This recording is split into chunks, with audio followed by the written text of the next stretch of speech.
Hi மக்களே, இது கட்டுத்தர series part 15. மாடு அவுக்கிறதுக்குள்ளே பார்த்திங்கன்னா கட்டுத்தர வேலை எல்லாமே முடிச்சாச்சு. நம்ம மாடு எல்லாமே வெயில் தாங்க முடியாமல் படுத்து கிடக்காமல் நின்றுக்கிட்டே இருக்குது. அந்த அளவுக்கு பார்த்திங்கன்னா இன்றைக்கி 2 நாளாக வெயில் கடுமையாக இருக்குது. இது பார்த்திங்கன்னா சாயங்காலம் எடுத்த வீடியோ. ஏன் பார்த்திங்கன்னா இந்த வீடியோவில் டைம் மென்ஷன் பண்ணேன்னா, காலையில் எடுத்த வீடியோக்கும் சாயங்காலம் எடுத்த வீடியோக்கும் எந்த வித்தியாசமுமே இல்லை. ஏன்னா அந்தளவுக்கு வெயில் இன்னும் மாறவே இல்லை. நம்ம மாடு எல்லாமே ஒரு வழியாக கட்டியாச்சு. கொஞ்சம் கொசு தொல்லை இங்கே அதிகமாக இருக்குது. நம்ம வீட்டு சரசுக்கும் பொம்மிக்கும் மட்டும் மணி கட்டி விட்டுருக்கோம். ஏன்னா இவங்க 2 பேரும் எங்கிட்டு போவாங்கன்னே தெரியாது, தேடி பிடிக்கிறது கஷ்டம்.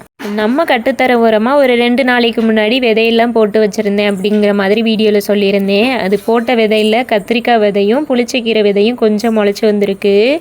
நெய் மிளகாய் விதையும் போட்டேன், அது எந்த அடையாளமே தெரியல. பட்ரோஸ் செடியும் கிடச்சிச்சு, அதையும் ஊனி வச்சாச்சு. நம்ம கார்டன் பார்க்குறதுக்கு இப்படி தான் இருக்குது. அடுத்த ஒரு வீடியோவில் பார்க்கலாம். பாய்.